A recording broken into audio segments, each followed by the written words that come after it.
Los tres conceptos que dan título a este debate están desde hace tiempo en el centro de todas las batallas culturales. Y puede que sean también los que más complejos y controvertidos se han ido revelando en el proceso dialéctico argumentativo. Cuando yo era más joven y me adscribía bastante acríticamente a eso que llaman la izquierda, recuerdo que siempre se asociaban los sesgos y los prejuicios a la mentalidad conservadora, como si tan siquiera pudieran formar parte de ninguna otra. Hoy, sin embargo, vemos cómo proliferan cada vez más en la ideología progresista hegemónica, hasta tal punto que muchos nos llegamos a preguntar en su momento si estos llamados progresistas no serán hoy los más cargados de sesgos y prejuicios, tanto en la cuestión de los sexos como en muchas otras. Sin embargo, esta duda, que por supuesto es legítima, conlleva un peligro, que acabemos asumiendo la fe del converso y que nuestro profundo desengaño con la izquierda hegemónica, el cual puede estar sobradamente justificado, nos haga bajar la guardia y dejarnos engañar ahora por los sesgos y prejuicios de tipo conservador. Creo que yo mismo puedo entonar el mea culpa por ello. No es que haya sido nunca realmente conservador en esta materia, y tampoco he dejado nunca de advertir los tics y errores propios de esa postura, pero sí he pecado quizás de rebajar mi sentido crítico con la mentalidad de derechas, entre comillas, tanto como la había afilado con la de izquierdas. Y una vez he logrado reconocer y enmendar ese error en la medida de lo posible, confieso que hoy por hoy no sabría decir a ciencia cierta cuál de las dos mentalidades acumula más sesgos y prejuicios. Y esta es precisamente la primera pregunta que le dirijo a mis contertulios, a los cuales paso a saludar. Juanjo, ¿qué hay? Bienvenido de nuevo. Buenas noches. Un placer. ¿Empiezo con la pregunta? ¿Cómo responderías pues, a esta pregunta que expresada así sintéticamente sería ¿quién dice más tonterías? ¿Judith Butler o Agustín Laje? Dicen tonterías distintas. Los que más prejuicios tienen son los de izquierda, los que más juicios de mierda tienen son los de derecha. Ajá. En fin. Así, Sería un resumen respuesta válido. también sintética. A partir de ahí me puedo extender, pero en general Vale, sí. te extiendes ya después. Ok. Bueno, pues en segundo lugar tenemos a Daniela, que Hola. ya es la tercera vez, no, es la cuarta vez que está en estos debates. ¿Qué hay, Daniela? Hola, desde Chile, buenas tardes. ¿Qué memoria? 4 veces, no me acordaba. Sí, cuarto debate ya que hacemos aquí, me parece. Y bueno, ¿cómo respondería a esta pregunta de quiénes tienen más sesgos, si los progres o los conservas? Y el sentido común, obviamente, está de parte de lo que acaba de decir Juanjo, ¿no? El sentido común dice que por lo menos para mí, que unos ignoran los genitales y los otros ignoran el cerebro. O sea, la biología la ignoran los dos de alguna manera. Básicamente eso. O sea, coincido con Juanjo. Sintética. No, sí, no esperaba que fuera. Totalmente, o sea, totalmente. Unos no quieren admitir que es un conflicto y los otros no quieren admitir que... Ninguno de los dos quieren admitir en realidad que es un conflicto. Para unos es una agresión deliberada a la sociedad porque les dio la gana salir a ofender gente. Y para los otros es casi un mérito, ¿no? Son héroes. Son la superhéroe víctima, ¿no? O la víctima superhéroe, o como lo quieras ver, ¿no? Sí, el mártir. Exacto. Ok, bueno, pues por último tenemos a Manuel Perdomo, que es la primera vez que interviene en estos debates. Bienvenido, Manuel. Muchas gracias, buenas noches a todos.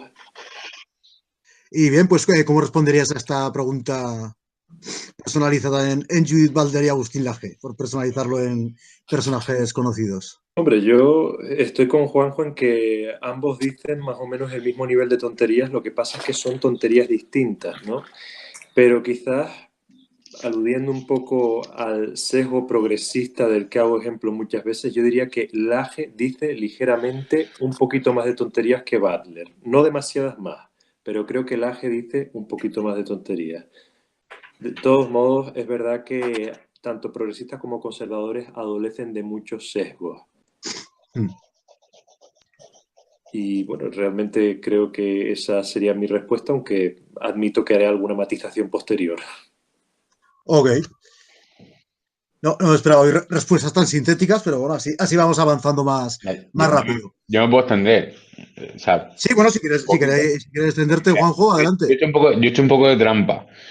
En principio, si uno es conservador, ¿vale? Y lleva un paquete puesto muy duro de seguridades y tiene más miedo al caos que al exceso de orden y, o sea, le Ajá. tiene más miedo a que las moléculas se agiten muy rápido y todo arda.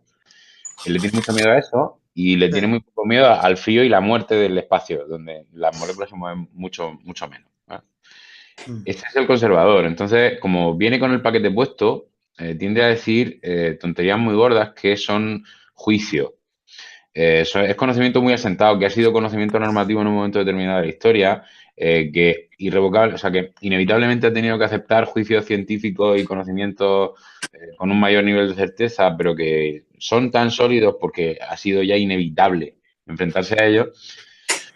Entonces tiene un montón de juicios que son juicios de mierda y que se pueden generalmente considerar juicios en contraposición al prejuicio, que es el de la izquierda, o sea, el mayoritario, el seco más gordo, el error en el que más caen. Por eso digo que he hecho trampa, porque al final lo único que he dicho ha sido reconocer que unos son conservadores y otros son progresistas, entre comillas. El que le tiene menos miedo a ese fuego, que es el progresista, entendido más o menos como lo podemos entender en Europa o como entender realmente. El que le tiene menos miedo al fuego que al frío y la muerte, al final lo que hace es moverse muy rápido, a coger cualquiera de las mierdas que aparecen, que no pueden considerarse siquiera juicios en ninguna medida, Sí. porque no han servido Tan nunca solo para porque nada. suenan progresistas y suenan bien. Suenan cool, que es una manera, una forma en la que necesitas moverte también, ¿vale? Entonces, eso que se puede considerar un prejuicio que no tiene ningún sentido como juicio ni lo tuvo nunca, pues eso es en lo que más caen. Insisto, por eso digo que hago un poco de trampa. Eso es redundante, eso es casi Sí. obvio lo que he dicho, ¿no? Hombre, es que los prejuicios y juicios no sabría decir. ¿Los conservadores crees que no tienen prejuicios o que tienen menos? Que no he acabado de distinguir Creo bien cómo que distinguir juicio y prejuicio. generalmente los errores de los conservadores los considero juicios porque son, aunque sean juicios de mierda, porque se han pasado de rosca, pero en un momento determinado Vale. siempre han cumplido una función. Sí, ok. De alguna manera han sobrevivido porque han cumplido una función. Claro. Pero claro, como el contexto cambia, pues se convierten en juicios de mierda. Les concedo Claro. la valoración de juicios, pero son juicios de mierda. Claro, Claro que como la sí. biología y la neurología, etcétera, ha descubierto cosas que Correcto. no tienen en cuenta, etcétera. Y ya no hay más Claro, cojones que reconocer que la Tierra es redonda, ¿vale? exacto, sí, que son, o sea, son juicios que han funcionado durante un tiempo, que se han mantenido, y claro, entonces los progresistas sería prejuicio en el sentido, básicamente, de decir todo lo contrario a lo que digan los conservadores. De hecho, Básicamente es un prejuicio. O sea, lo fue que digan los progresista conservadores, pues lo contrario, considerar, tiene que ser lo contrario. efectivamente, fue progresista en su momento considerar que los homosexuales eran enfermos. Sí. Fue progresista. Y la eugenesia, Con respecto, incluso racial, Sí. era con respecto a considerado posiciones progresista peor. en los Estados Unidos a principios del siglo XX. Bueno, ahí está para Pudo mí lo único considerarse. sensato que dijo Thomas Szasz, ¿no? Que al final considerar a los homosexuales y a los criminales enfermos mentales beneficia tanto a unos como a otros, ¿no? Porque si ignoras que tienen un problema, entonces también, o sea, le das un garantismo, digamos, de alguna manera, ¿no? Sí, a mí lo que más me gusta de Thomas Szasz, lo de la doble trampa. Por un lado, la victimización y por el otro lado, digamos, el despersonalización, o sea, el dejar pues que los psiquiatras o los médicos en general decidan sobre ti y te encierren cuando quieran encerrarte y te saquen cuando ellos juzguen. Claro, pero tampoco por eso podemos negar que hay enfermedades, ¿no? Que existen. Sí, No realmente pero eso enfermedades, ya, existen sufrimientos causados por claro, conflictos de la personalidad que él no considera enfermedades, pero que sí, en realidad sí. son. Sí, lo que pasa es que allá nos iríamos a otro debate, que es el de la psiquiatría, ya sería otro debate, también muy Me largo. gustaría hacer un breve inciso y es que el esencialismo biológico ha sido asumido por buena parte del activismo LGBTI, porque claro, en los años 60 o así, cuando empezó todo el activismo actual del colectivo LGBTI, lo que se decía, se empezó con la hipótesis de que hemos nacido así, por lo tanto, nos tienen que aceptar de esta manera. Claro. Claro, claro, porque si aceptas que pueda haber un componente ambiental en la homosexualidad, entonces igual se podría aceptar que puedes ir a terapia para revertirla en cierta medida y tal. Sí, y eso está por razones comprensibles, claro. Exacto, y discúlpenme un momento porque es que tengo que cargar el móvil, me van a perdonar Y en cierta forma, eso forma parte de la visión antigua, ¿no? La visión antigua incorporaba todo ese tipo de diversidades, digamos, dentro incluso de lo que eran divinidades menores y demás. O sea, existía en cierta forma una aceptación, porque en realidad eso era aceptar la naturaleza en lugar de intentar cambiarla, ¿no? Que era lo que... Sí, eso es cierto, la verdad. Claro, en realidad lo que hablábamos la otra vez, creo que el paganismo busca adaptarse a la naturaleza, como adaptar tu creencia a la naturaleza en lugar de adaptar la naturaleza a tus creencias, ¿no? Que esa de ahí entrarían las dos visiones, la conservadora y la progresista, por lo menos de lo que tenemos ahora. Sí, sí, más o menos. Es como que no existe un conservadurismo ni un progresismo sensato, ¿no? Se perdió la sensatez, ¿no? Sí, eso está claro, eso está bastante claro. Vivimos en épocas poco sensatas. en que abunda poco la sensatez. Estamos siempre igual, que lo bueno ha desaparecido del mundo. No, hombre, no. La gente era igual de idiota o más insensata antes. Coño. Sí, es verdad. Pecamos de cualquier tiempo pasado fue mejor y tal, sí. Claro. Lo que quería decir, por ejemplo, todo hombre cree vivir en el peor de los mundos posibles. Sí, ese sesgo sí hay que tenerlo en cuenta. En eso sí me considero conservadora, ¿no? Porque no creo que el ser humano en los últimos 10.000 años haya evolucionado para nada. Creo que esa es la diferencia entre conservador y progresista, ¿no? El darwinismo, Pinker, la creencia de que el ser humano cada generación va a ser mejor que la anterior. Hombre, no creo que Pinker sea progresista en ese sentido tan fanático. Más o menos, lo dudo está mucho. cerca de esa idea. Me imagino que dirá que progresamos en unos ámbitos y en otros no, y en otros incluso puede que vayamos para atrás. Hombre, no, Pinker es un genio, por supuesto, respetable, es un maestro, ¿no? Hay una cosa que es que es algo interesante lo que ha dicho Raúl antes, que es que el nazismo y el fascismo fueron considerados en su día como ideologías progresistas. Claro. Sim Stergel, el historiador israelí, él tiene un libro que es El nacimiento de la ideología fascista y él habla eso, de cómo el fascismo era visto como algo moderno porque rechazaba el tradicionalismo conservador. O sea, en ese aspecto hay que tener claro que es que lo que nosotros consideramos progresista puede a lo mejor no ser progresismo para otra persona. Nosotros decimos que tenemos un sesgo progresista o conservador por los valores en los que nos hemos criado. Sí, que hay cierta convención que bueno, y hoy por hoy es una convención bastante arbitraria. Ya de las cosas que se consideran progresistas, muchas veces pues son cosas que no encajan mucho, no tienen mucha coherencia con el resto de ideas. La gente tiende a agruparse en... Claro, el pack ideológico. Generalmente, pero al final derecha e izquierda siempre. Claro, tiende a haber un conservador con respecto a la progresista.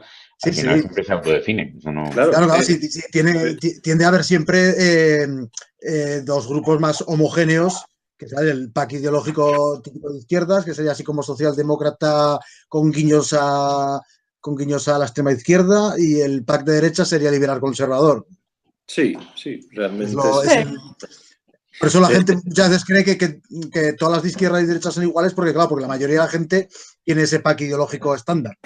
De todos modos, si me permiten, puedo volver a incidir en el tema del esencialismo biológico, que es que antes... Sí, que además es justo donde lo voy a enlazar luego yo.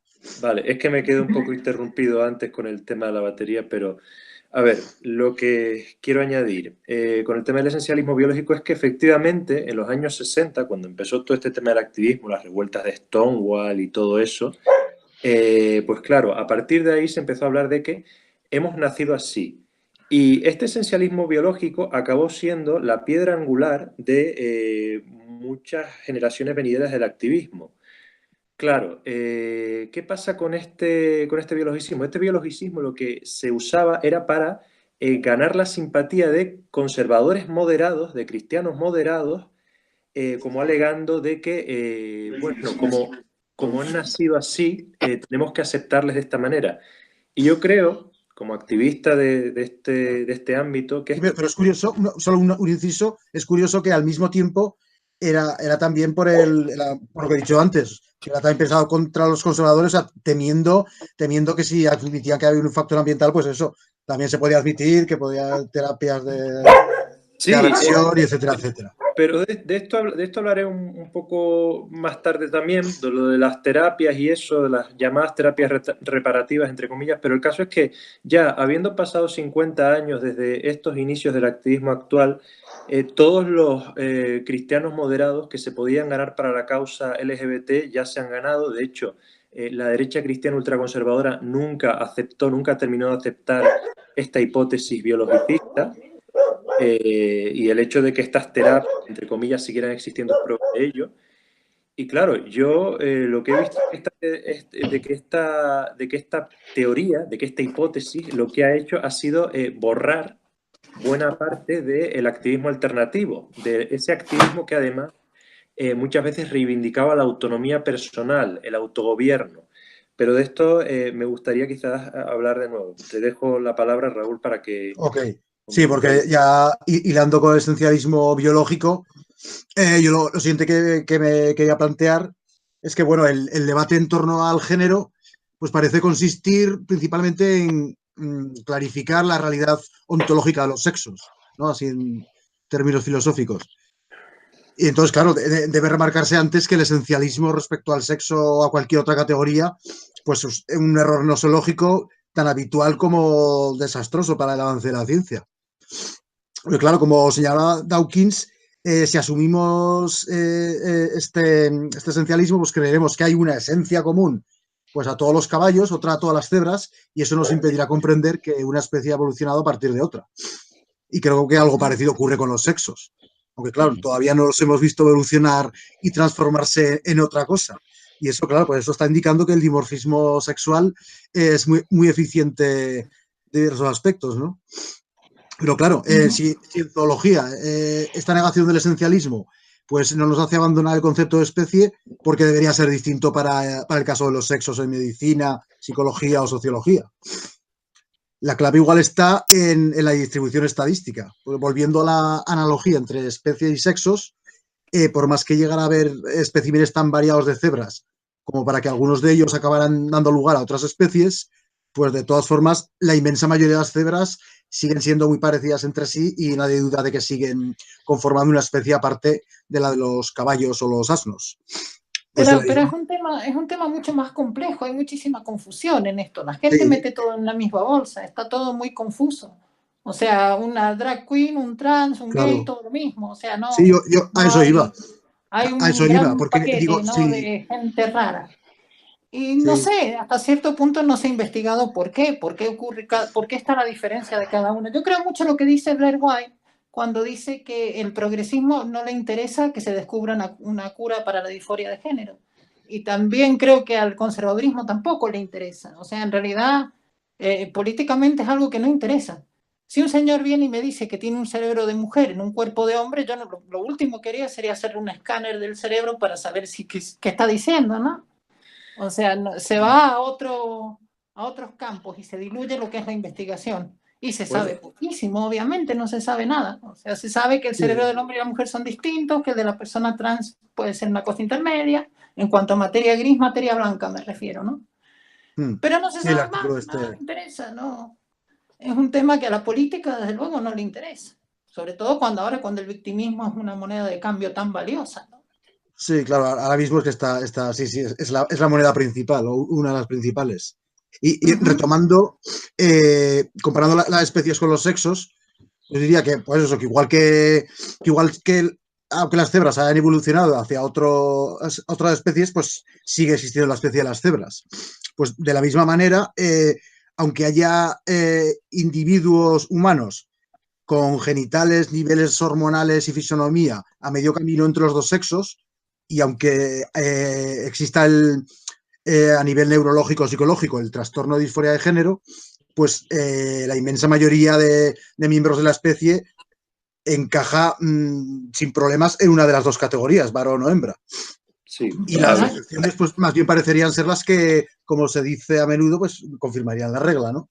A ver, es verdad que la intersexualidad y la transexualidad son dos conceptos que no tienen necesariamente nada que ver entre sí, ¿no? No, claro, no. Nada que ver, ¿no? No, una cosa afecta al cerebro y la otra al cuerpo y puede que al cerebro. Eso ya... Y una cosa es objetiva y la otra es subjetiva. Y una se amolda a la cultura y la otra es en contra de la cultura. O sea, la otra es... hay que básicamente la transexualidad o sea, sería cuestión psicológica, digamos, y la intersexualidad ya empieza por lo físico, o sea... Sí, ¿no? Y es que además hay que tener en cuenta que también la intersexualidad ha estado condicionada muchas veces por el tema cultural, más que nada porque a las personas que han nacido con rasgos genitales de ambos sexos muchas veces se les ha mutilado, se les ha intervenido quirúrgicamente cuando no podían consentir a ello.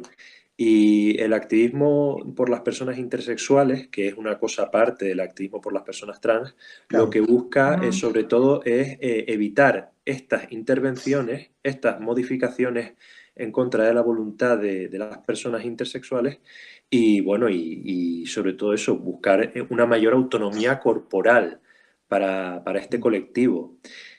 Pero ahí, veo como algunos problemas así a bote pronto, porque ese, por decirlo suave, ese cambio de la realidad genital igual es más fácil de hacer en los recién nacidos que en los adultos o adolescentes. Sí, pero es que ahí está, muchas veces... Es un problema porque es un dilema, No. Y a ver, lo que pasa es que muchas veces hay personas intersexuales que no saben que son intersexuales, que lo descubren cuando son ya adultos y, bueno, pues por alguna razón este conocimiento les llega. Pues a lo mejor están buscando datos sobre su nacimiento, su medicina.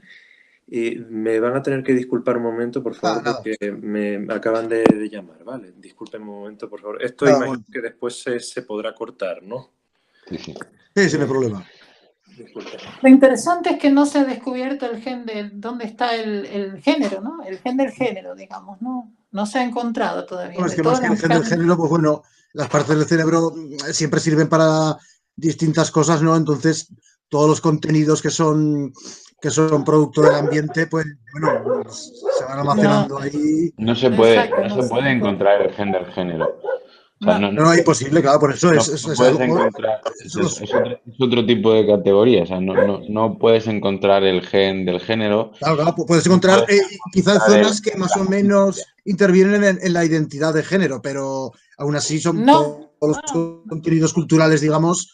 No, en realidad no hay, Raúl, porque lo que hay es la diferencia entre materia gris y materia blanca, es lo que diferencia el cerebro del hombre y de la mujer, digamos. Y después está el córtex frontal, que es lo que determina tus gustos sexuales. Y la intensidad de los gustos sexuales también. Bueno, determina. Y esto tiene formas distintas. Lo determina, que ya hemos dicho que, bueno, influencia ambiental hay también en la orientación sexual.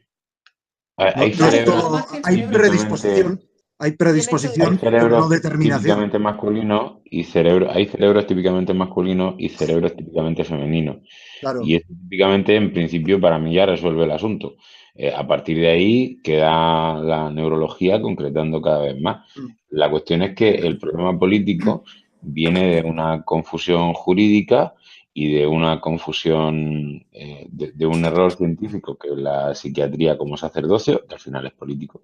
Por tanto, de una confusión política que viene de una falta de concreción jurídica. Sí, bueno, que también hay dos temas. Los problemas al final deberían pelearse jurídicamente siempre y cuando no estuviesen contaminados porque alguien tenga algún interés en pillar cacho de ahí para conseguir.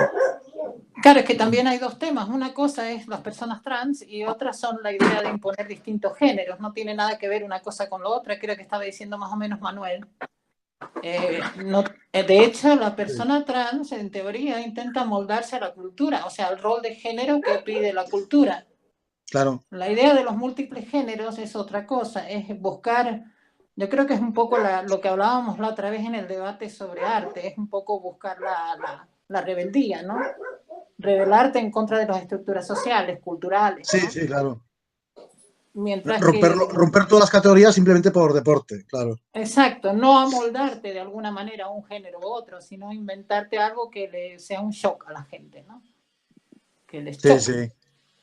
Sí, además, sí, yo pues, en las notas que había preparado para esto, pues a continuación me venía justo esto, esta cuestión de los múltiples géneros, de la sopa de letras y todo esto, de la fiebre clasificadora, digamos. Claro. Que claro que son etiquetas que en todo caso pueden ser útiles para orientarse, pero solo en el ámbito académico, científico, pues la sexología, otras ciencias se pueden tener algo que ver, sociología quizá, pero claro, cuando se convierte en una seña de identidad, pues ya empieza a ser absurdo. Y lo es todavía más cuando ese identitarismo ya se lee en clave de colectivos. Bueno, es una forma de subversión. Sí, un momento, termino esto solo.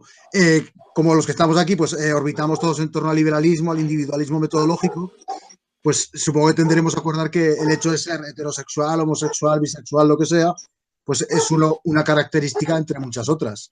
Incluso cuando hablamos de minorías más o menos estigmatizadas, como por ejemplo los homosexuales, pues tampoco tienen por qué compartir una misma experiencia de la homosexualidad, y ni siquiera en cuanto a la estigmatización. Porque claro, algunos lo habrán tenido muy difícil, otros menos, y ya no solo en diferentes ámbitos culturales, incluso dentro de un mismo ámbito cultural. Yo tengo aquí una semi-pregunta, o sea, bueno, tengo aquí una opinión medio formada, que también al mismo tiempo es una semi-pregunta para Manuel, sobre todo para Manuel, para vosotros también. A mí me da la sensación de que el activismo LGTBI, voy a nombrarlo así, al aceptar... El activismo de minorías sexuales como Mejor, gracias. El activismo de minorías sexuales... de minorías sexuales o de minorías de orientación sexual, ¿vale? O de identidad también, bueno. Etcétera, de minorías sexuales, me vale. Al utilizar ese término, al utilizar esa sopa de letras, lo que está haciendo es aceptar el juego del rival, en el que hay que concretar y reivindicar el derecho a algo en función de que lo has clasificado. Sí. O de que has pretendido entenderlo, cuando es un campo que creo que, como decía Raúl, al final no es más que, o no debería ser más que campo científico de análisis, como cualquier otro aspecto del ser humano es interesante analizar, claro. y puede ser útil en un momento determinado para detectar los márgenes y dónde están los problemas, pero ya está, pues nada, a partir de ahí cualquier paso atrás o cualquier añadido a la sopa de letras es una concesión al rival. Cojones tengo yo que verme representado en una clasificación determinada para poder hacer lo que me salga de los cojones. Claro, sí. Lo único sería, en ese sentido, es más coherente, digamos, el activismo de minorías sexuales que los activismos por separado. Que sí, porque al menos tienen en común eso, que son minoritarios y que por ser minoritarios pueden haber sido estigmatizados. A mí esto me recuerda... separarlo sí que es muy absurdo. Bueno, me recuerda Spengler, cuando Spengler habla de que el individualismo extremo lleva a la creación de grupos que son que se crean por identidades similares, ¿no? O sea, se crea eso, el mismo individualismo extremo lo crea. Y de ahí surgen las guerras identitarias que estamos viviendo ahora, ¿no?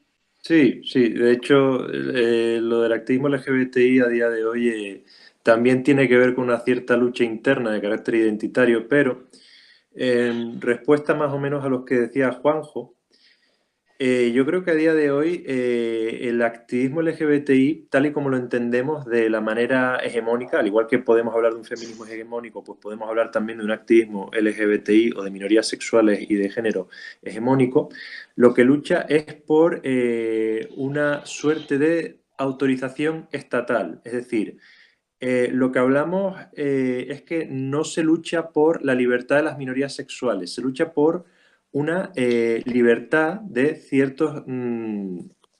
o sea, lo que se lucha no es por la libertad en sí, se lucha por un concepto determinado de libertad que ha sido previamente aprobado y evaluado por el Estado. o por la discriminación. Lo contrario a esto, ¿no? Digamos, Sí, o sea, queremos más Estado. Sí, o sea, no se lucha por, no es un activismo que tenga en el centro los derechos individuales, sino que es un activismo que nos aglutina a todos los que somos miembros de alguna minoría sexual y de género, y que lo que hace pues es prácticamente asumir que todos tenemos los mismos intereses, los mismos deseos, la misma evaluación vital. Y yo creo que efectivamente el activismo identitario, ya no solo de esta teoría, sino de cualquier otra, es un error por eso mismo, porque asume que millones de personas tenemos los mismos conceptos, y esto los mismos intereses, las mismas vivencias, los mismos problemas. Sí, son como el Borg. ¿Te acuerdas del colectivo Borg de Star Trek? Ah, sí, los Borg. Colectivo Borg. Son como los Borg, sí. Efectivamente, sí. Incluso compran la misma ropa, se visten igual, se maquillan igual, se pintan igual, los mismos zapatos, las mismas marcas, la misma moda, mucho consumo también ahí, ¿no? Efectivamente, hay un cierto nivel de consumo, pero bueno, esto también tiene que ver un poco con el tema de la representatividad, ¿no?, en los medios, pero esto ya es tema para otro debate, yo creo. Sí, bastante profundo, sí. Sí, sí. Hombre, yo lo que has dicho, se me ocurre, o sea, llevarlo un poco al extremo y decir que en el fondo todos somos miembros de una minoría sexual, que es la nuestra, como individuos. Sí, o sea, porque o sea, en realidad o sea, es lo que decía, estas categorías, estas etiquetas, pues pueden servir, pues yo qué sé, con las especies. Les sirven a los biólogos, a los zoólogos para estudiar la naturaleza, ¿no? Pues estas categorías pueden servirles a los sexólogos, a los sociólogos, psicólogos, pero más allá de eso, básicamente, o sea, la sexualidad humana es muy compleja, ya se ha dicho muchas veces, bueno, el famoso libro superventas del mono desnudo, sí, habla de la sexualidad, el papel que tiene nuestra especie, que es un papel mucho más importante que en otras especies, o que en la mayoría. Y bueno, fíjate, aparte de que sea compleja, Raúl, un momento que solo termino esto, que aparte de ser compleja, es también muy variada. O sea, que en el fondo no hay una sexualidad igual a otra. Cada individuo tiene una orientación, una identidad, unas parafilias, fijaciones, preferencias, etc., que si las tomas en conjunto, pues conformarán una personalidad sexual única, como las huellas dactilares. Raúl. Está todo muy bien, pero bueno. Sí, no, Daniela. No, que está todo bien, pero el objetivo de la mayoría de estos grupos es intentar atacar al hombre blanco heterosexual. O sea, hay un cierto, en el discurso, lo que es en el discurso, sí. Claro. Hay un cierto grado de agresión en todo lo que son estos colectivos, ¿no? En todo lo que es el colectivismo. Bueno, dentro del colectivo yo creo que solamente... o sea, yo solamente he visto eso de forma marcada en mujeres heterosexuales feministas. En mujeres heterosexuales feministas. En el resto del colectivo yo no lo he percibido Bueno, Juanjo, con esa intensidad, es muy minoritario. Yo querría hacer un breve inciso para hablar de las llamadas lesbianas políticas, ¿no? Que es que muchas veces son mujeres que se autodefinen como lesbianas, pero que para ellas su lesbianismo es más bien una identidad política antes que sexual, ¿no? Y que muchas veces estas llamadas lesbianas políticas no son necesariamente lesbianas en el término de orientación sexual, ¿no? Sino simplemente es que rechazan mantener relaciones sexuales con hombres porque creen que eso sería traicionar a la colectividad femenina y por lo tanto servir al patriarcado. O sea, es decir... heteropatriarcado. Sí, o sea, es una... bueno, el heteropatriarcado, efectivamente, ¿no? O claro, sea, aquí lo de hetero también es relevante. También, pero es una cosa que un breve inciso que me gustaría añadir. Pero de todos modos, eso, sí, simplemente, efectivamente, como ha dicho Juanjo, buena parte de este odio hacia ese opresor mayoritario muchas veces viene por parte de gente que está aliada, entre comillas, a de gente que es parte de este colectivo que se dice opresor, ¿no? O sea, es el Sí, tema bueno, pero es lo de siempre. En realidad, los vociferantes y a los que se les hincha la vena no suelen ser ni víctimas, no suelen ser víctimas de verdad, no suelen ser gente que tenga problemas de verdad, no suelen ser gente que haya sufrido opresiones serias o problemas derivados de ese tipo de elecciones personales y su efecto en los demás. Normalmente no. Yo no he visto esa inquina, no he visto un grupo mayoritario, no he visto nunca un portavoz importante, a nadie. Necesitan demostrar lo compasivos que son y lo conscientes que son de los problemas de los grupos oprimidos. No, pero eso es lo mismo que Irene Villa haciendo chistes sobre sus piernas y demás. Es lo mismo, Irene Villa. Al final no vas a encontrar a muchas víctimas en ese juego y no vas a encontrar a gente con auténticos problemas en ese tipo de entornos, dando demasiados pasos en un sentido tan errado. Sí. El tema es que volviendo un poco al tema del esencialismo biológico, otra vez de nuevo vuelvo allá, lo siento. No, es que es un tema importante, claro. A ver, y el tema, esto tiene también que ver con el tema de las lesbianas políticas que estaba mencionando antes, es decir, estas mujeres heterosexuales que rechazan mantener relaciones sexuales con hombres porque creen que esto sería servir al heteropatriarcado. A ver, el tema es que hay un concepto que ha sido investigado por muchos científicos sociales como Meredith Chivers o Lisa Diamond, que es el de la fluidez sexual. ¿Qué es la fluidez sexual? La fluidez sexual serían los cambios o la evolución que experimenta la orientación sexual de una persona a lo largo de su vida. Es decir, una persona puede... Que quede claro, otro inciso mío, que quede claro que no es como dicen cuando lo caricaturizan, que es hoy soy mujer, hoy soy hombre, hoy soy homosexual, tal. No es así. No tiene nada que ver con fluido. Para que quede claro que no... Esto es otro concepto totalmente distinto. A ver, yo hablo pues, por ejemplo, de una persona que durante años se identifica como lesbiana y que posteriormente pasa a ser bisexual, o una persona que es heterosexual durante toda su vida y después se pasa a identificar como bisexual. Sí. El tema es que, a ver, este concepto... Manuel, sí. Dime, Juan. ¿Eso tiene o parece tener esa fluidez alguna relación con cambios hormonales marcados y bien No se sabe trazables? exactamente. En las edades, por ejemplo, en la treintena masculina, seguro que un tiene poquito posteriormente en la femenina. Por raíces tiene que tenerla.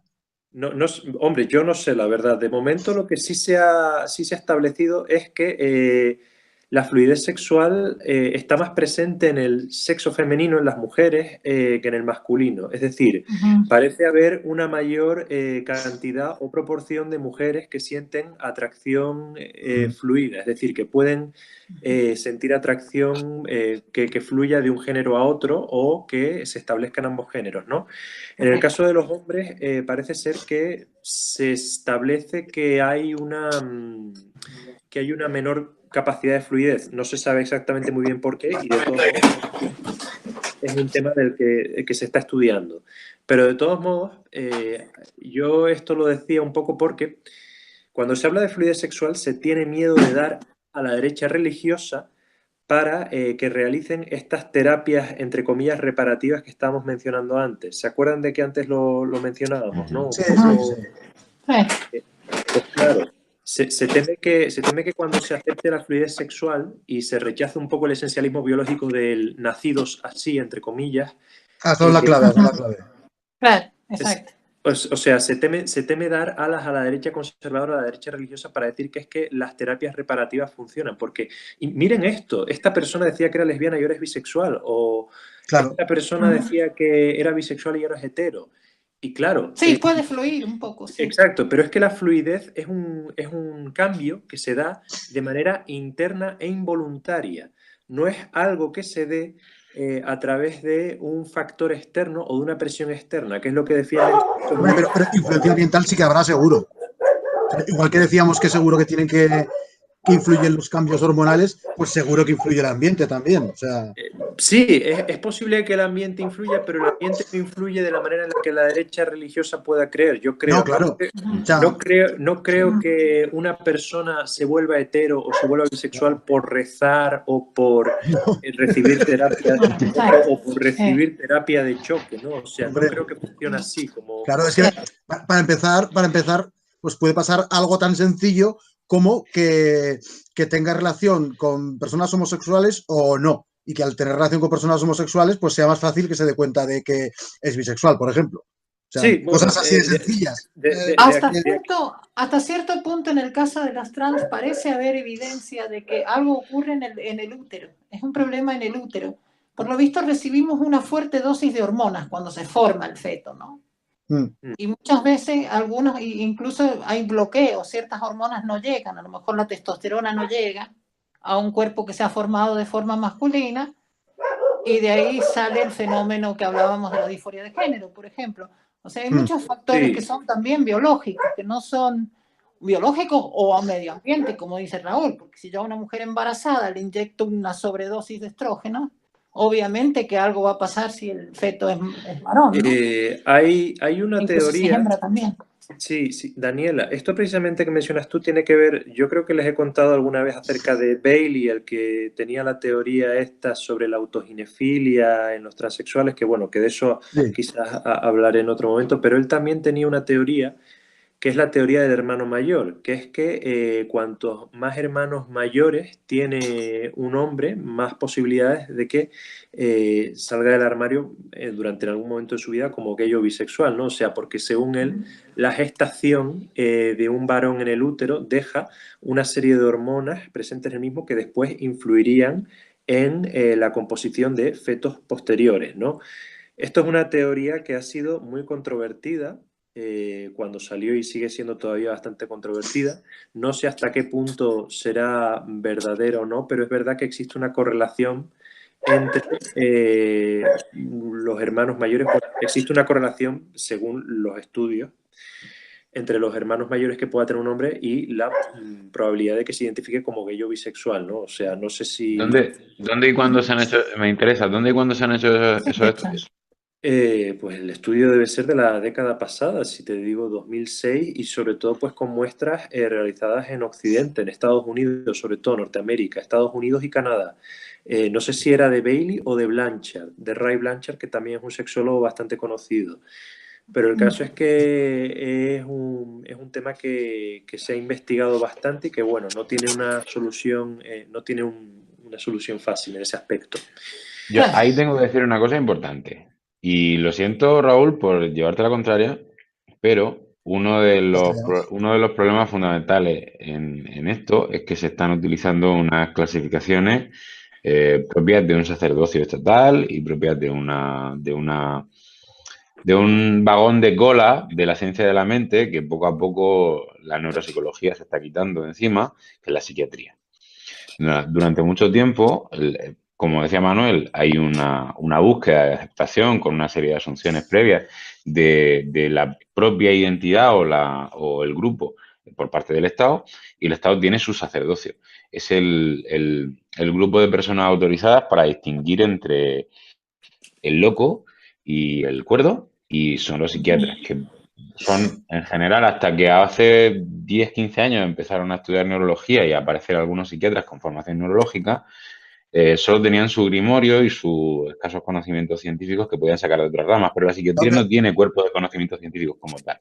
Era justo lo que criticaba Sass, ¿no? Que prácticamente no se preocupaban de la neurología y que estaban ahí encerrados. Es una de las cosas efectivamente que acertadamente criticaba Sass. Es una de las críticas que se hicieron en ese momento y que son acertadas. Entonces, lo digo por lo siguiente. El problema que tiene basarse en una disciplina que no es científica, sino que básicamente es una colección de hechizos y conjuros reunidos en un grimorio y posteriormente entregado a unos sacerdotes estatales, es que te impide reconocer, por ejemplo, que cualquier tendencia conductual en la gente puede ser utilizada como vehículo de una enfermedad mental. ¿vale? Es decir, si hay personas de género fluido y yo soy un puto tarao, pues probablemente coja esa idea y la convierta en un objeto de obsesión y de mi locura, que pueden ser de muchos tipos. Esa locura al final también es difícil de definir y es una gradación.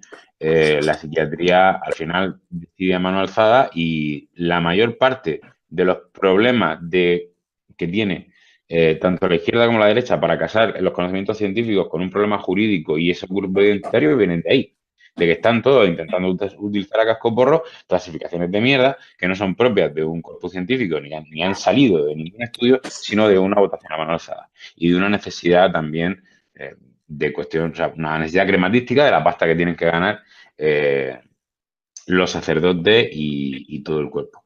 Entonces, ahí hay un freno que por suerte creo que ya irá desapareciendo en los próximos 10 o 15 años y que dejará un problema jurídico, un problema político y las cuestiones de poder al descubierto.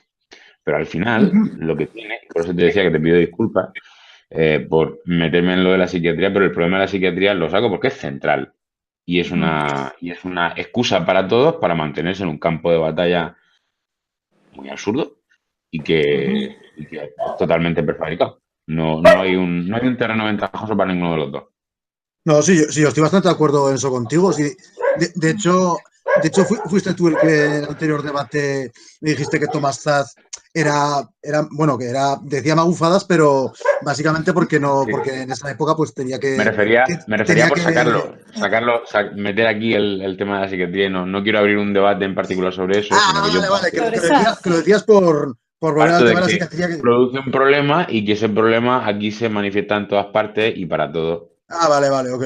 Sí, yo critiqué hace un rato lo criticable de Szasz, ¿no? Lo que para mí es criticable de Szasz, ya lo critiqué. Por lo demás no tienen nada criticable. O sea, lo único criticable en todo caso es que hay eso que decía Juanjo, que es que se ha quedado muy anticuado lo que escribió, ¿no? Claro, es como demasiado idílico, ¿no? Es como esto, es el ideal que tenemos, pero en realidad la realidad... No, pero básicamente es que en esa época no existían las herramientas que existen ahora, ni los estudios que se han hecho. Sí, no le puedes echar la culpa a un tío por no saber, porque no existe conocimiento en su tiempo. Claro, si señala un error correctamente, pues por lo menos concederé. Claro, él se quejaba de que, por ejemplo, de que no atendieran a la neurología, a los psiquiatras, hacía ver, o sea, él al menos sí que se interesaba por la neurología. O sea, que no era más magufo que el resto de su época, sino en todo caso menos. Pero decir que una cosa que no te tira a la cama no es enfermedad también es un poco una magufada, ¿no? O sea, no necesariamente una enfermedad te tiene que dar fiebre y tirar a la cama. Que ahí es donde para mí flaquea un poco, ¿no? Sí, puede ser. Pero sin embargo tiene cosas, bueno, claro, es que ya lo hemos metido, no vamos a... La psiquiatría será para otro debate. Dejamos a Thomas Szasz y todo lo... Manuel, ¿me quería a la contraria? ¿O matizar? Sí, no. A ver, yo creo que dentro del activismo trans existen distintas escuelas. Una de ellas ya la mencioné anteriormente, es el llamado transmedicalismo, que es que creen que es necesario un diagnóstico de disforia de género para que una persona pueda ser considerada como trans. Yo me inclino a coincidir. Yo también, yo estoy con esa totalmente. Es que yo básicamente es porque os comentaba ya esta mañana, off the record, básicamente porque yo creo que la barrera, que lo relevante debe ser el sufrimiento, el padecimiento de las personas. Entonces, claro, no se puede meter dentro del mismo saco a quien ha pasado por el proceso de hormonarse y de varias operaciones de alguien que es básicamente un drag queen. O sea, es un insulto. Es un insulto para los que realmente han padecido, como para verse obligados a eso y luego por haber pasado por todo eso, claro. Pero es que si no termina pasando lo que pasó el otro día en un video que terminan, por ejemplo, si cualquiera puede declararse mujer, que no es mujer, y termina en una cárcel de mujeres y viola a las mujeres, como ha pasado, entonces caen en la bolsa las pobres trans que están castradas hormonalmente por los antiandrógenos dentro de la misma bolsa. O sea, crea una confusión. Sí, bueno, es lo mismo que decimos siempre de que si extiendes el concepto de violación, estás desatendiendo a las verdaderas víctimas de violación. Además, empleas leyes como la ley de violencia de género, pues creas incentivo para muchas denuncias falsas y consecuentemente desatiendes a las verdaderas víctimas de maltrato. Y si cualquier degenerado es la misma lógica. En mujer, y si cualquier degenerado se puede convertir en mujer, entonces vas a ir al baño de mujeres con miedo, ¿no? A ver, eso es verdad. Me gustaría hacer una breve aclaración. Hablé pues del transmedicalismo, también después de otras escuelas de activismo más cercanos a la filosofía queer, ¿no? De que quizás tiene más que ver con la declaración identitaria de declararse trans para poder ser parte del colectivo, ¿no? De todos modos, a ver, el tema de lo que menciona Daniela, ¿no? Lo de la posibilidad de que un hombre, un agresor sexual, se haga pasar por trans para poder tener acceso a potenciales víctimas.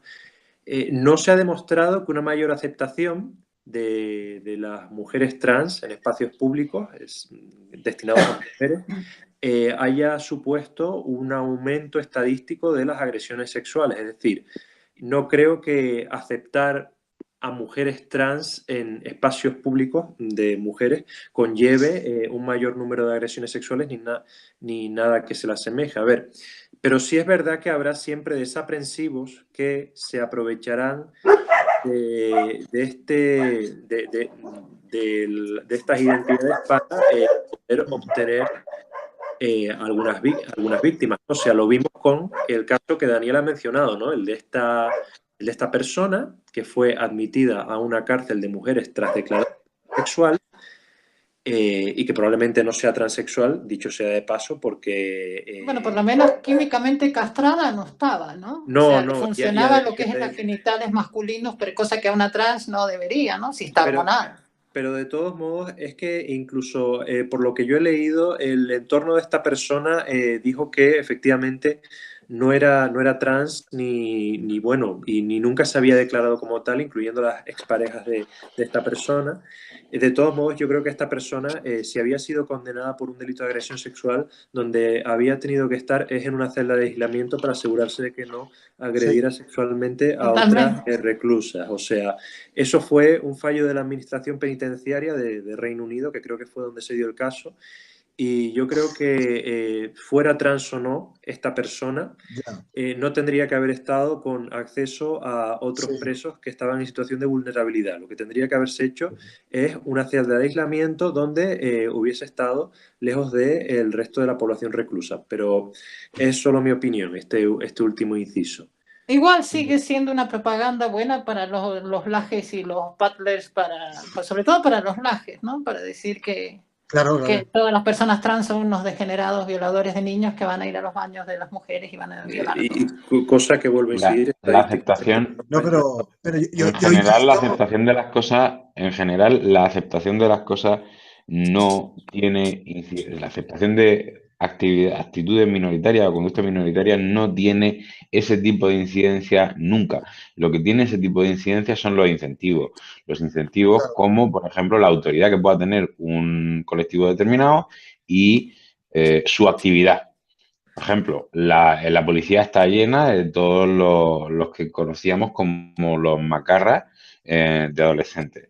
Y evidentemente, si tú haces que la gente, determinado tipo de personas, trabajen con niños, van a haber un mayor número de pederastas, ¿vale? Que se acerquen primero como pedófilos a ese grupo. O sea, ya está. Pero tienes que darle o una autoridad o una función o una justificación. El hecho de que la gente empiece a aceptar que la gente pase piedra con una cuerda porque consideran que son perros, no, en principio, porque hemos vivido un montón de situaciones como esa, no va a hacer que la gente pase mayoritariamente piedra y con ella agreda a nadie. Efectivamente, es cierto lo que dice Juanjo. Por ejemplo, los casos de pederastia dentro del clero católico, ¿no? De la Curia Vaticana. No es que el clero católico sea más propenso a agredir sexualmente a menores, simplemente es que es una posición de autoridad que les da un mayor acceso no supervisado a un número amplio de víctimas y por lo tanto gente con este tipo de inclinaciones, pedófilos o pederastas, pues lo que hacen es buscar este tipo de autoridades, pero también buscan pues empleos como profesor, empleos como cuidador de niños, o sea, efectivamente lo que sucede es que estos colectivos profesionales, al tener un acceso a un mayor número de víctimas, pues lo que pasa es que atraen a un mayor número de individuos que tienen estas parafilias que son perjudiciales para menores y para personas en situación vulnerable. Yo quería insistir en lo de, bueno, volviendo a lo del transmedicalismo, que insistir en que lo relevante debería ser el sufrimiento de la persona, porque claro, o sea, si alguien no sufre lo suficiente como para haberse decidido a hormonarse y a operarse, pues entonces quizá tampoco sufre lo suficiente como para estar en una cárcel de hombres sintiéndose mujer. ¿Sabes lo que te quiero decir, no?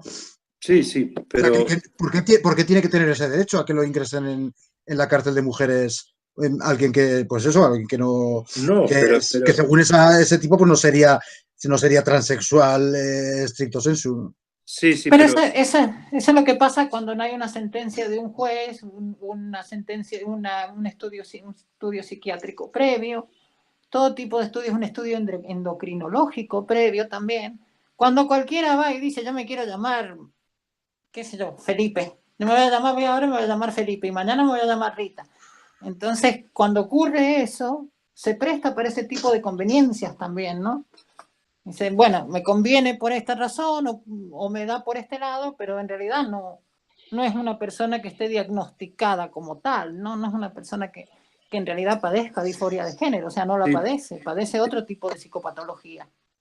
A mí me gustaría quizás romper una lanza a favor de ciertas facetas del activismo queer que yo creo que pueden tener un mayor o menor solapamiento con ciertos aspectos del libertarismo.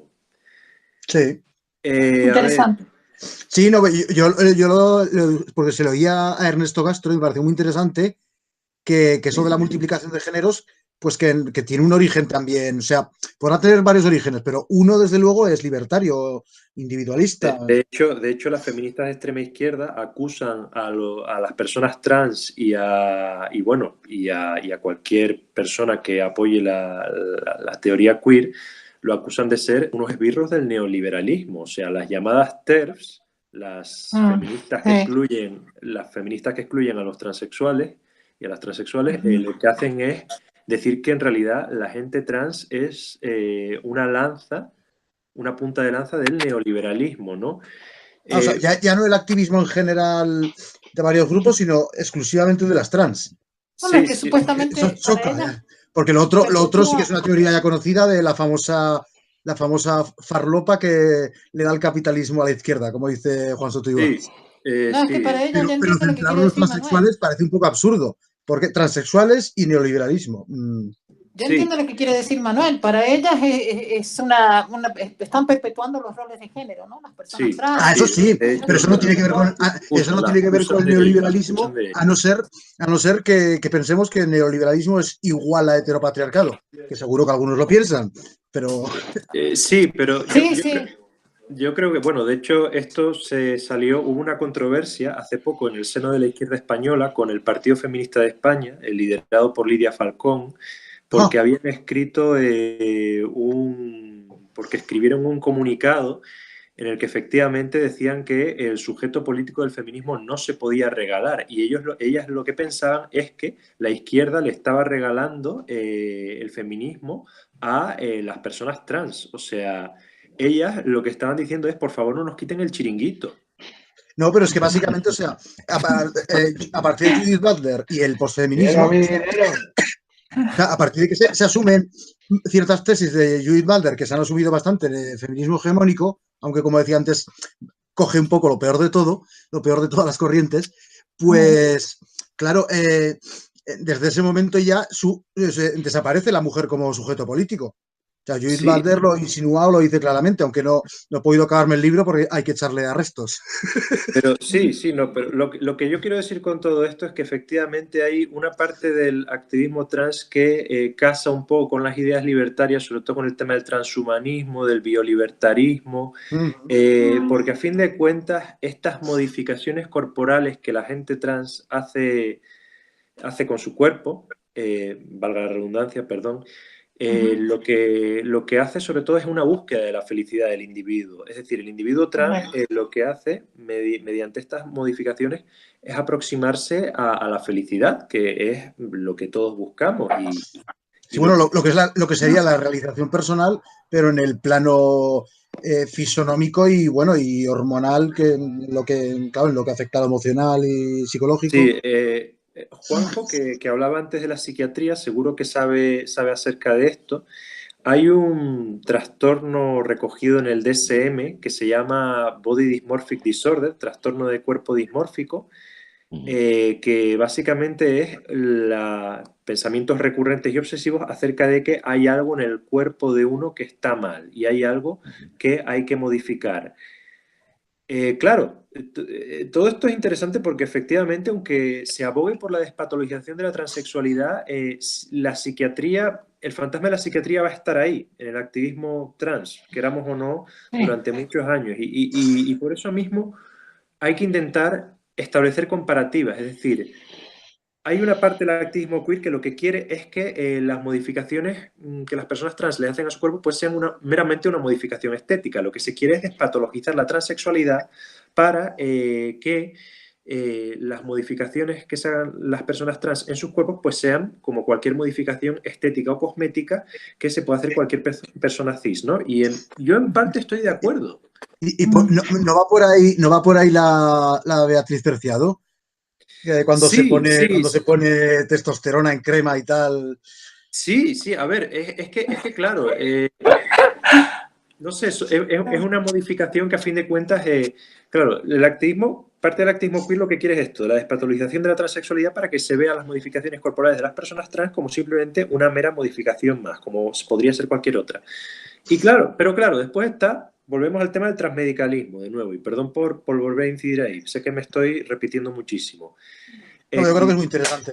No, pero sí, me parece clave, así que no. Pero es que, claro, por ejemplo, el transmedicalismo lo que hace es comparar la disforia de género muchas veces con el trastorno de cuerpo dismórfico, ¿no?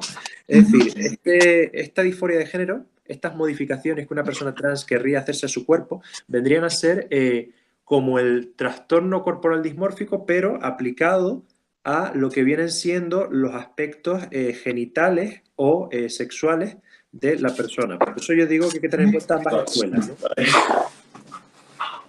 No sé si a lo mejor estoy diciendo una barbaridad. No, está muy bien. No estás diciendo una barbaridad. A ver, de hecho, la cuestión ahí es que estás utilizando si estás utilizando una clasificación sin base, permites una pelea en base a etiquetas que son tan absurdas como la peor que se le pueda ocurrir a la izquierda más delirante. Que son arbitrarias, ¿no? No se sabe a qué enfermedad mental, tal como se la entienda cuando ese concepto empieza a tener sentido, de verdad. No se sabe a qué enfermedad mental corresponden esas clasificaciones, ¿vale? Pongamos, por ejemplo, que termina existiendo un rango, igual que hay una especie de espectro bipolar que la neurología más o menos ya puede reclamar, más o menos puede empezar a explicar. Puede haber un espectro dismórfico de los humanos y resulta que dentro de ese espectro dimórfico en ocasiones se producen problemas para la independencia y la autonomía del individuo y en ocasiones no. Es lo mismo. O sea, es que es igual, es una normalidad, pero esa normalidad puede ser problemática o no. La homosexualidad es una anormalidad y tener los ojos rojos es una anormalidad. Y eso no significa que sea una enfermedad mental en sí misma. Eso requiere una serie de problemas o de una limitación o discapacidad. Claro que se ha tendido a equiparar lo que es minoritario con lo que es disfuncional, digamos. Correcto, entonces esas dos etiquetas son al culo y estás intentando casarlas con una serie de problemas que no son tales, esperando que alguna de ellas le dé carta de naturaleza a algo que ni siquiera tiene sentido jurídico. Es decir, no tiene ningún puto sentido por ningún lado. Es una discusión en un sitio equivocado. Es un debate en un sitio equivocado. Volviendo. Y luego, por último, digo que implica también que no se pueda detectar a aquellas personas que realmente tienen problemas y resulta que estas personas que tienen problemas son recogidas por un grupo de activistas que necesitan naturalizar su condición y necesitan negarles la ayuda a los problemas. Eso sí se puede dar. No va a ser nunca estadísticamente tremendamente significativo, pero son individuos que van a sufrir. ¿Okay? Mira, por ejemplo,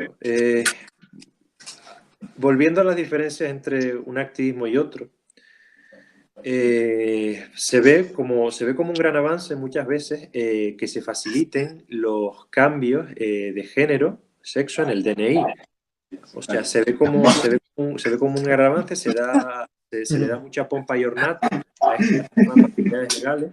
Pero, por ejemplo, el activismo queer muchas veces lo que preferiría sería abolir el género totalmente de los documentos oficiales, es decir, eliminar la categoría de sexo de los documentos oficiales del DNI. Y yo pienso que esto es una idea que los libertarios podríamos aprovechar, porque es que a fin de cuentas, vamos a ver, el hecho de que hemos naturalizado, el hecho de que el Estado nos registre por una serie de determinadas características cuando nacemos. Y menos mal que aquí no nos ponen la raza como en Estados Unidos. Exacto, como en Estados Unidos, o la religión como en Turquía, o en Egipto, o en... La religión en Turquía o en Egipto, eso ya es criminal. O sea, eso ya es peligroso realmente. ¿Usted qué es, hombre o mujer? Yo echo de menos siempre la pestaña que a ti qué cojones te importa, payaso. Sí, es que esa es otra, porque, por ejemplo, yo creo, de hecho yo esto el otro día en un grupo de libertarios de Facebook lo publiqué, ¿no? Y le dije pues que me parecía una buena idea y bueno, se me echó un montón de gente encima diciendo que yo lo que era un pijo posmoderno que no tenía ni puñetera idea, ¿no? Sí. Es lo que decía al principio, es que estamos tan quemados de este progresismo hegemónico tan delirante que esa reacción, mucha gente reacciona y se va al otro extremo. Es el problema de la polarización. Igual ahí tampoco estoy de acuerdo con Manuel. O sea, para mí tiene que existir un respeto a lo que son nuestros roles establecidos culturalmente si queremos mantener la cultura, ¿no? Ahora otra cosa, digamos, vamos a mandar la cultura a la mierda y nos vamos a hacer otra cultura, vamos a inventar otra cosa. No, pero a ver, Daniela, yo es lo que dice Juanjo, no son dos conceptos mutuamente exclusivos. Es decir, si los roles culturales de género se han mantenido durante siglos... sin DNI. Sí, exacto, sin DNI, cuando no existía documentación oficial ni estatal. Eso sí, por supuesto, el Estado, pero no debiera haber ni DNI. O sea, eso... Sí, o sea, vamos a ver, el Estado... Olvídate. Por eso mismo digo yo, se pueden combinar ambas ideas. Y apuestos para que ir con medias tintas, abolir el DNI. Exacto. Realmente... Yo he metido 2 DNI míos en el microondas, desde que tienen chip. Bueno, yo lo tuve extraviado durante años. Lo tuve extraviado durante un mogollón de años.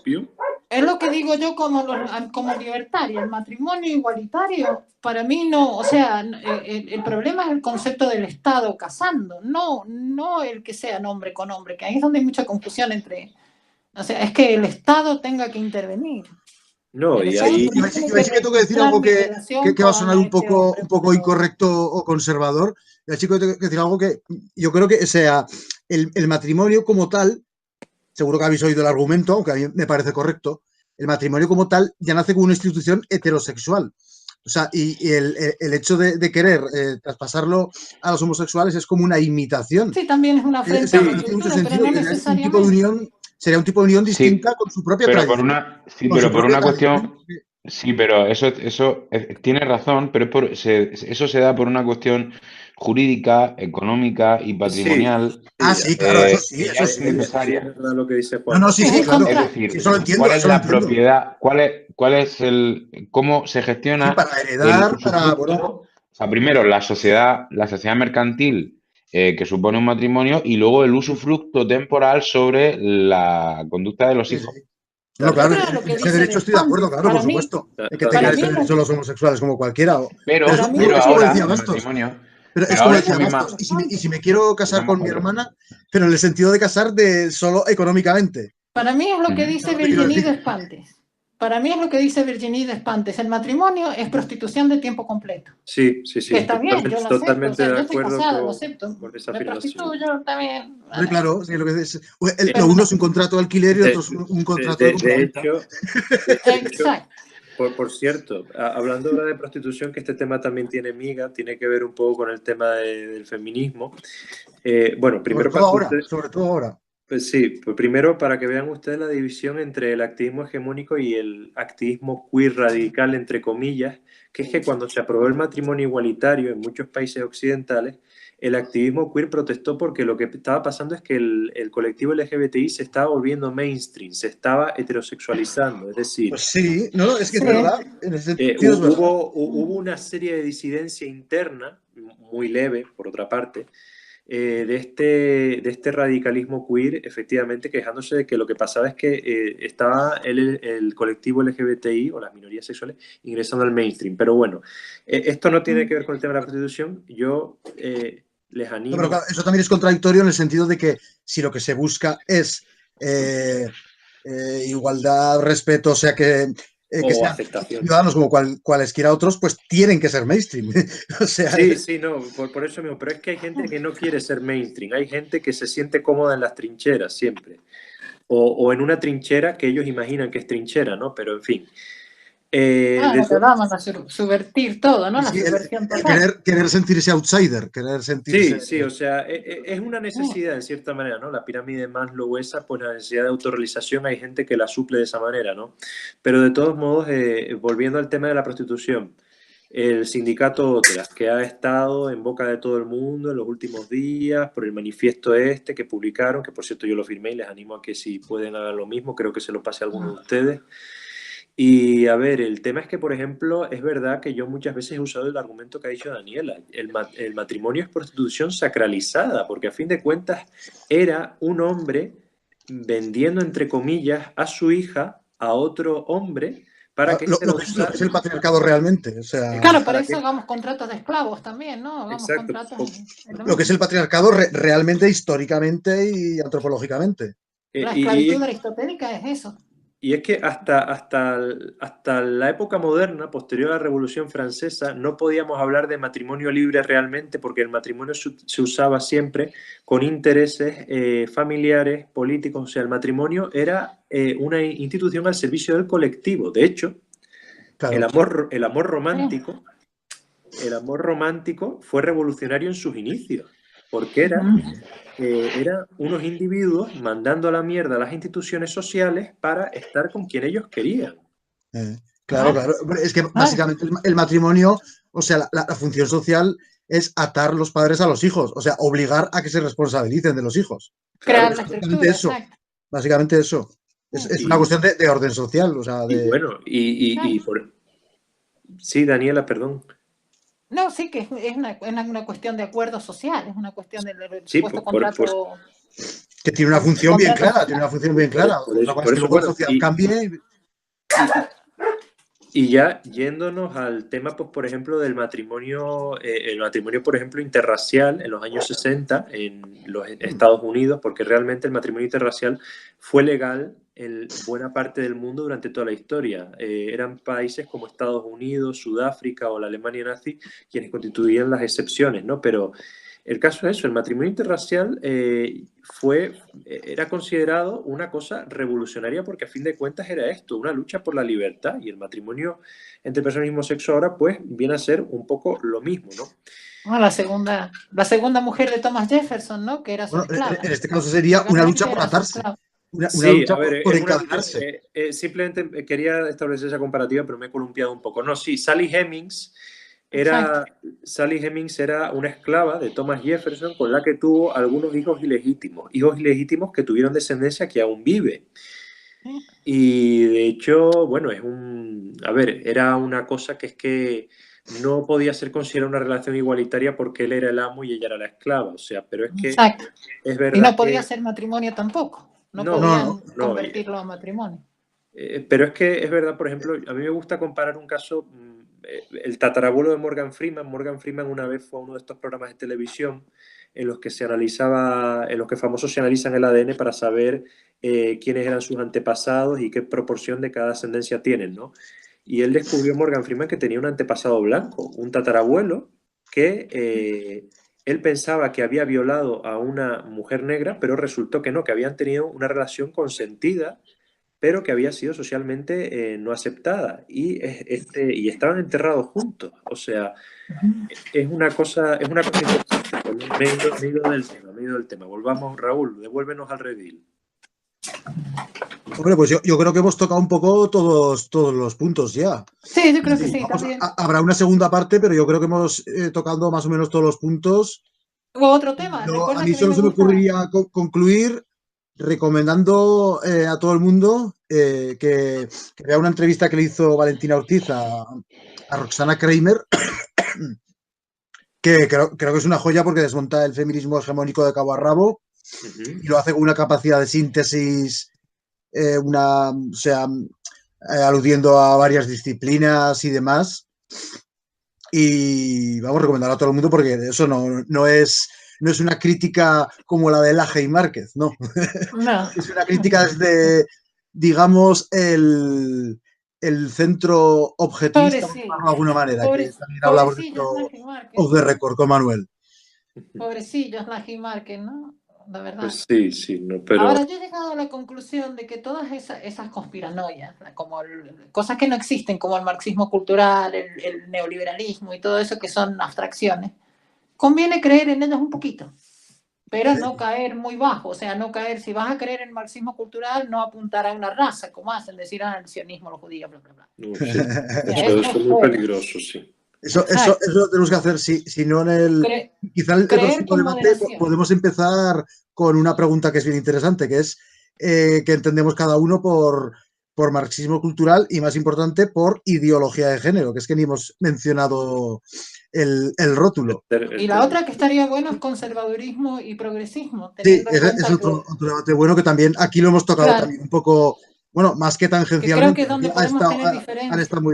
Han estado muy presentes en este debate la visión, los sesgos progresistas y los sesgos conservadores, un poco comparándolos. Sí, yo quizás la única conclusión que añadiría sería que cualquier valoración que hagamos tenemos que tener en cuenta también los principios de autogobierno, de autonomía, de principio de no agresión, que yo creo que a fin de cuentas son los que hacen del libertarismo la maravillosa filosofía de vida que es, ¿no? Exacto. Lo que nos une.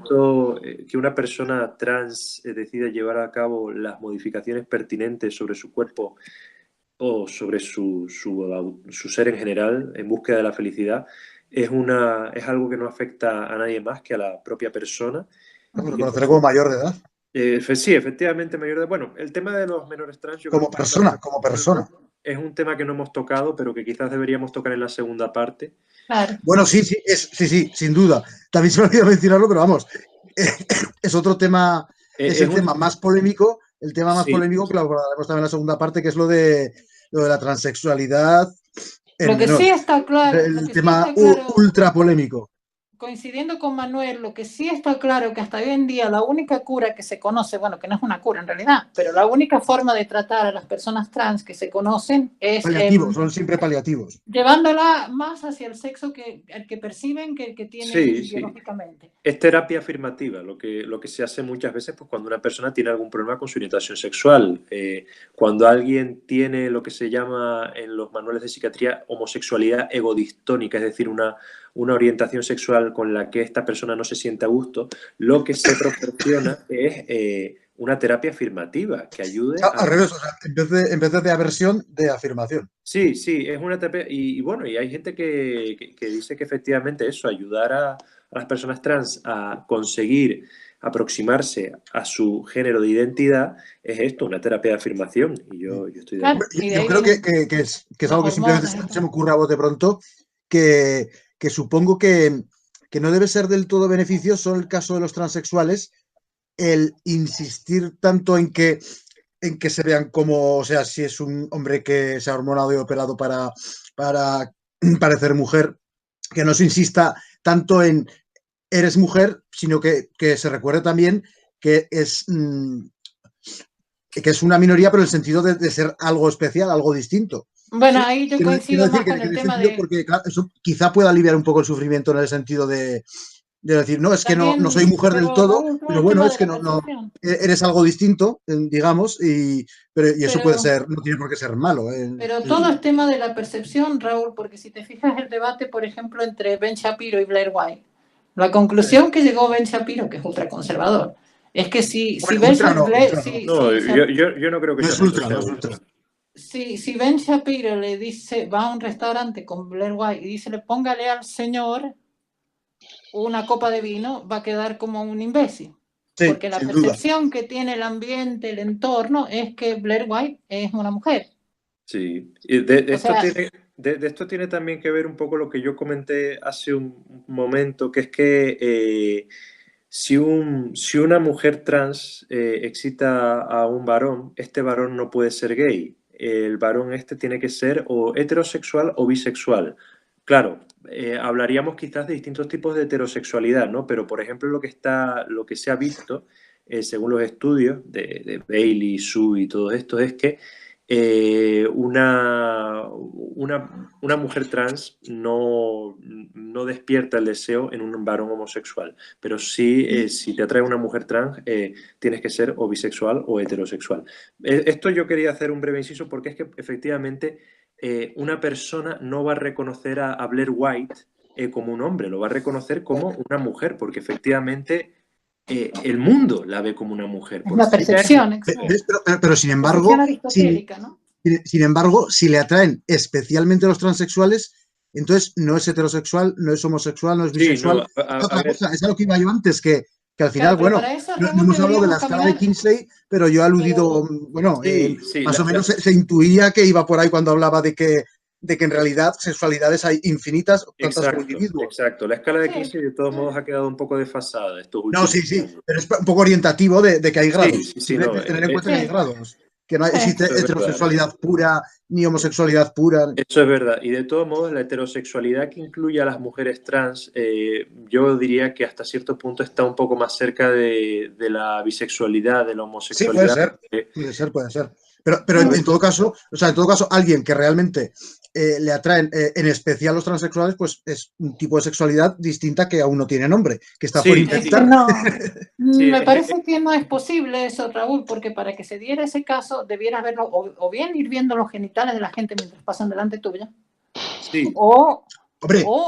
Es que, tú no sabes. Digamos que podría traerle la androginia o podría traerle simplemente el hecho de saber que lo que parece mujer fue un hombre, o yo qué sé, o que le puede gustar que tengan pene, por ejemplo. Ese tipo de cosas. Es que esa es otra. Hay muchas ahí sí que sería más clara la bisexualidad, digamos. Ahí sería como más clara. La bisexualidad, si buscan transexuales con pene, ya es más... Bueno. A ver, pues voy a hacer un último inciso y ya prometo callarme ya Perdón, Manuel, es el único que está hablando serio. Sí, voy a intentar concluir el debate, o sea... yo creo que efectivamente estos estudios que he mencionado se han hecho sobre muestras de individuos que se han autoseleccionado para participar en el mismo. Es decir, son individuos que ya sabían con anterioridad que les gustaban las mujeres trans y que por lo tanto pueden corresponderse con las características que describía Raúl, ¿no? O sea, individuos que efectivamente buscan mujeres trans preoperadas en el porno para excitarse con este tipo de material erótico. Ahora, ¿cómo funciona eso, Manuel, con el tema de la castración química? Porque, por ejemplo, he sabido que para el tema de que no salga la barba y el pelo en el pecho y todas esas cosas. Las hormonas, claro. Hay una antihormona, que es el no sabría decir cómo... Y el antiandrógeno, que es lo que proponen usar, fíjate por dónde, para los violadores, la castración química. Sí, es que no sé muy bien cómo funciona, o sea, no sé muy bien cómo funciona el tema de la pornografía transexual, la verdad, cómo podrá... No estás metido. No. Pues muy mal, no sé qué cojones hacemos aquí, pero tío. A informarse, venga, a informarse, coño. En serio, no sabía ni lo. Manuel tiene contacto con la porno de enano lituano. Manuel Es sabe verdad, cómo los enanos yugoslavos. Me refiero a que no sé cómo funciona la mecánica exacta de cómo puede una cosa contradecir a la otra, ¿no? Pero es verdad lo que dice Daniela, ¿no? Efectivamente, la medicación, las hormonas que muchas veces toman las mujeres trans deberían, en primera medida, dificultar anular la testosterona, dificultar sí. la posibilidad de una erección, ¿no? O sea, Claro. y bueno, Incluso podría llegar a encoger el pene, incluso. sí, No lo sé. sí, o sea. Pero el caso es Bueno, que las hormonas hacen crecer cosas, pero no sé si hacen decrecer cosas. esto pues ya Sí. lo dejaríamos para el siguiente debate, ¿no? O sea, esto ya Claro, en y había que esta parte investigar, ya... eso que dice Manuel hay que investigar, o sea, si con Viagra o como la... Pero lo que sí, A documentarse. sí, no, es perfectamente posible que sea eso que Sí. dice Daniela, ¿no? Que se contrarreste una medicación con otra, ¿no? Claro. Pero de todos modos, a ver, es verdad que muchas mujeres trans que ejercen el trabajo sexual rechazan operarse en primera medida los genitales porque los clientes solicitan que Exigen tengan eso. este tipo de presentaciones. Es decir, hay un nicho de mercado de gente que consume trabajo sexual y que lo que busca es precisamente mujeres trans que no estén operadas. Claro. O sea, Y creo que tomen mucho Viagra. sí, no sé. Mire, tengo algunos contactos que a lo mejor me podrán informar al respecto de esto, así que ya la segunda parte, Bien. pues la segunda parte intentaré proporcionar algo de información, ¿no? Ok. Pero sí, yo creo que ya más nada puedo decir. Yo creo que ya he dicho todo lo Sí, que... dejamos la inquietud del tema de eso que hablamos antes, del Viagra. Bueno, hemos puesto todos los titulares y eso me parece que está bien. Sí, yo creo que sí. Ya todo lo que haya quedado en el tintero para la segunda parte ya lo hablamos Sí, en todo. sí. Los temas que había preparados ya los hemos cubierto ampliamente. Yo eso, recomendar la entrevista a Roxana Kramer y el artículo que ha pasado Daniela. No. Caballeros, para mí son las El 3 de la mañana.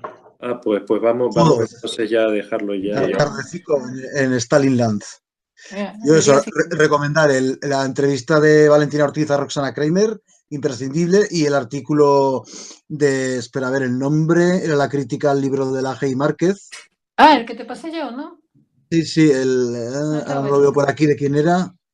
¿Puedo Iván recomendar Iván un Carrino, libro yo su blog también? Los errores de la nueva derecha, también muy recomendable, sobre todos estos asuntos. Por cierto, Raúl, antes de irnos, ¿puedo recomendar un libro yo también? Que ya que estás Claro, tú... hombre. Bueno, pues a ver, aprovecho que tengo aquí la montaña de libros. Y bueno, ya que estamos aquí, ya que hablábamos de algo importante... No, qué bueno. Buah, me suena fatal. Ese libro me suena fatal. Ya que estábamos hablando de algo tan importante y que Me remito a Futurama y al episodio de las gigantas cuando hablan de su Muerte casa. por Kiki. Antes de eso, caballeros, voy a ser mucho más hiriente cuando hablan de la casa del humor de mujeres para mujeres. Un coñazo. Pero en fin, bueno, ya que andábamos recomendando libros, yo también no quería irme sin recomendar uno. Coña, pero que el título por marcarlo, por no feminista. Sí. Bueno, las políticas de producir placer. Y ya el subtítulo con política, ya. Los personajes políticos. Ya No sonó muy mal.